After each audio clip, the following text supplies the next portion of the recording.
Barattoonni viidiyoo kana ilaalaa jirtan hedduun keessan Fireeshmaaniidha. Jechuunis barattoota yuunivarsiitii waggaa jalqabaati. Qabxii seensa yuunivarsiitii fiddanii yuunivarsiitii seenuun qofti gahaa miti. Sababni isaas yuunivarsiitii seentanii fiildii barbaadan yoo hin argatin waggoota itti aanan 4 fi 5 waan hin barbaanne barachaa dabarsuun baay'ee ulfaataadha. Eega eebbifamtaniyyuu carraan hojii ittiin dalaguu keessan baay'ee xiqqaata. Kun akka hin taaneef immoo koorsii Fireeshmaanii irratti qabxii GPA bareedaa qabaachuu qabdu. Viidiyoo kana keessatti GPA'n maal akka ta'ee fi koorsii Fireeshmaanii irratti qabxii GPA bareedaa galmeessuun dipaartimentii feetan haala itti seentan kan isinitti agarsiisu ta'a. Barattoota viidiyoo kana hanga dhumaa ilaalaniif immoo dhuma irratti wanta addaa isinitti agarsiisu qaba. Ani Gadaa Iskoor irraa dhufee na wajji tura.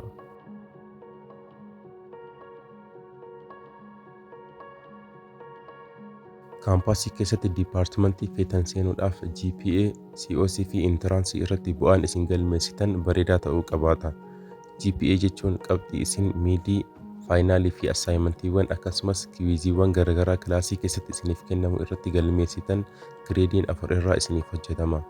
GPA'n keessan haala kanaan eega isiniif dalagamee booda qabxiin GPA, COC fi Intiraansii keessanii dhibbentaadhaan hojjetamee dipaartimentiin isiniif kennama. Dhibbantaan kunis garaagarummaa qabaatus yuunivarsiitiiwwan hedduu keessatti haala armaan gadiitiin isiniif hojjetama. Intrans egzaamii parsantii 20, GPA jechuunis miidii, faayinaal egzaamii akkasumas assaayimantiiwwanii fi kilaas assasmentii dabalatee parsantii 50, COC egzaamii parsantii 30. Madaalliiwwan qormaata armaan olii irratti bu'aa gaarii yoo qabaattan fiildii barbaadan argachuun keessan shakkii tokkollee hin qabu. Kana waan ta'eef addunyaa barnoota addaa kanatti dorgomaa tahanii dipaartimentii barbaadan seenuun baay'ee cimaa fakkaata.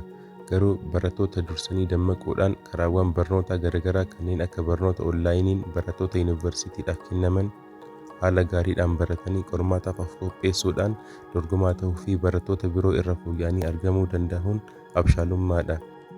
Barattoota viidiyoo kana hanga asii ilaaltaniif imala keessan waggaa jalqabaa milkaa'inaan xumurtanii dipaartimentii feetan akka seentan kan isin qarqaaru pilaatfoormii onlaayinii tokko isinitti agarsiisa.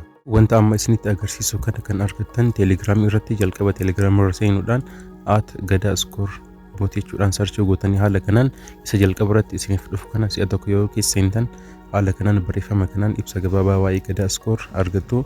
Jala kana irratti batanii istaart jedhu kana yeroo tuqxan haala kanaan filannoowwan 4 isiniif fida. Galmaa'uudhaaf haalatti galmaa'an baruu fakkeenya haala gadiinsa koorsii fi waa'ee keenya beekuuf jedha.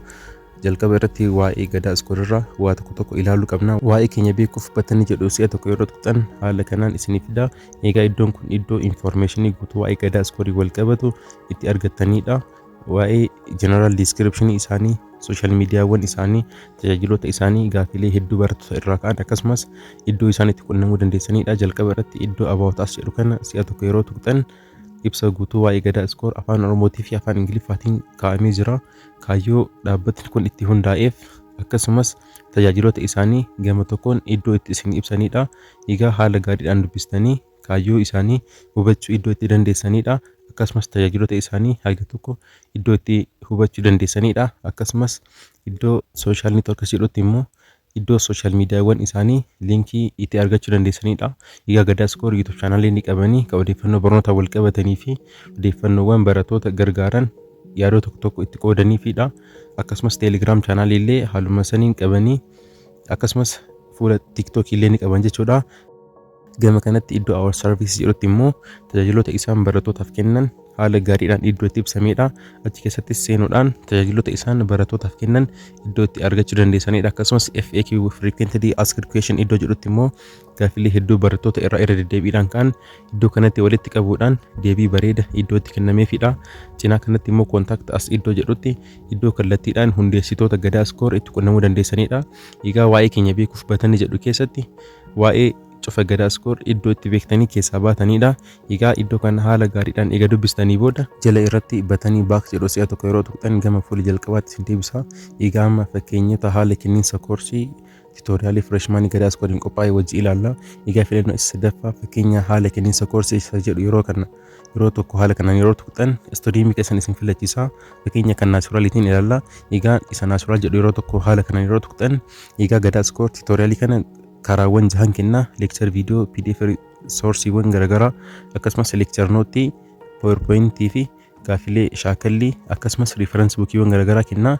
Egaa hundi isaa tokko tokkoon seentanii haala kamiin akka kennan eega ilaaltanii booda gama itti aanutti kan dabartanidha. Egaa haala kanaan viidiyoowwan tiitoriyaalii isaan kennan haala kanaan saampilii yookiin fakkeenya isaa asirra isiniif kaa'anii jiran jechuudha. Egaa kun viidiyoo tiitoriyaalii isaanii irratti kennamuudha. Gama duubaa yeroo deebitan haala kanaan PDF riisoorsiiwwan garaagaraa jira. Innis haala bifa bareedaa ta'een bifa giraafiksii ajaa'ibaatiin bifa dubbisuudhaa fi hubachuudhaaf namaaf salphatuun isiniif qopheessanii jiran jechuudha. Kun PDF isaan tiitoriyaalii isaanii irratti isiniif kennamuudha jechuudha. Egaa sabjektii hundaafuu haala kanaan qophaa'eeti jira. Kana malees gama duubaa yeroo deebitan leekchar nootiiwwan jira. Leekchar nootii kanas bifa dubbisuudhaaf baay'ee mijataa ta'een haala bareedaa ta'een qopheessanii isiniif dhiyeessanii jiru jechuudha. Egaa leekchar nootii kunis tiitoriyaalii isaanii keessatti kan hammatamedha. Egaa tajaajiloota isaan kennan keessaa inni baay'ee namatti tolu isa kana jechuudha. PowerPointiiwwan islaayidii garaagaraa haala kanaan qopheessanii jiru. Akkasumas gaafilee shaakallii miid egzaamii COC akkasumas gaafilee qormaatawwan faayinaalii asirratti isiniif hojjechuudhaan kan isin qarqaaranidha. Akkasumas riiferensi buukiiwwan sabjektii garaagaraa irratti iddoo itti isiniif qoodanidha. Egaa kun saampiliiwwan jahan kun tajaajiloota isaan kennan keessaa fakkeenya osoo galmaa'uu keessaniin dura fakkeenya akka ilaaltan isiniif qopheessanidha jechuudha. Egaa iddoo kanatti saampilii tiitoriyaalii isaanii haala kanaan eega ilaaltanii booda isa batanii baak jedhu gama duubaa ittiin deebitan jechuudha. Egaa lammaffaa irratti haala itti galmaa'an baruuf isa jedhu jira. Achi keessa yeroo seentan batanii isa lammaffaa irra jiru si'a tokko yeroo tuqxan viidiyoo daqiiqaa lamaatiin steepii baay'ee salphaa ta'een haala kamiin tiitoriyaalii gadaa askoor kan irratti akka galmaa'uu dandeessan kan isin agarsiisudha. Viidiyoo daqiiqaa lama kan ilaaluudhaan karaa baay'ee salphaa ta'een galmaa'uu haala itti dandeessan hubachuu ni dandeessu jechuudha. Egaa viidiyoo baay'ee xiqqaadha. Karaa kanaan haala galmee isaanii hubachuu ni dandeessu. Isa batanii gubbaarra galmaa'uudhaaf jedhu si'a tokko yeroo tuqxan istiriimii keessan isin filachiisa. Viidiyoo gubbaa kana irratti seeraan isin hubachiisa achirratti ilaaluu dandeessu. Ani yaadumaan isinitti agarsiisa jechuudha. Istiriimii naachuraaliif sooshaaliidhaaf illee tiitoriyaliin kun qophaa'ee jira. Fakkeenyaaf naachuraal yeroo tuqxan seemisteera isin filachiisa. Egasii tiitoriyaliin kun kutaawwan garaagaraatti qoodamee jira. Kutaa tokkoffaa kutaa lammaffaa jedhee jira naachuraaliin. Akkasumas sooshaaliin illee iddoo sadiitti qoodamee gama garaagaraatiin jira. Egaa wanti kun viidiyoo haala galmee baruuf jedhu keessatti haala bareedaan ibsamee waan jiruuf viidiyoo haala itti galmaa'an baruuf jedhu keessa jiru san seeraan yoo ilaaltanii jettan karaa baay'ee salphaatiin barattoonni naachuraalii akkasumas sooshalii yuunivarsiitii garaagaraa keessa jirtan koorsiin hundi hammatamee waan jiruuf teelegiraam bootii kana fayyadamuudhaan gadaa iskoorii irratti galmaa'uu fi teelegiraam bootii makana keessatti waa'ee isaanii infoormeeshinii hedduu beekuudhaan gama galmee yookiin gama koorsii kana fudhachuutti dabruu ni dandeessu jechuudha. Egaa kana malees teelegiraam chaanaalii ni qabanii teelegiraam chaanaalii kana irratti odeeffannoowwan barnoota wal qabatan barattoota fayyadan jedhan iddoo itti barattootaaf qoodanidha. Egaa barattoonni fireshmaanii viidiyoo kana ilaalaa jirtan GPA bareeda fiduudhaan dipaartimentii feetan akka seentan kan isin gargaaruu fi akka kennaatti dhaamsaan isiniif qabudha jechuudha.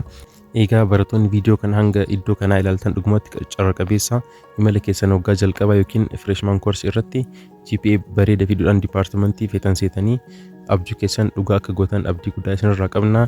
Dhaloota milkaa'oo uumuun kaayyoo keenya galatooma.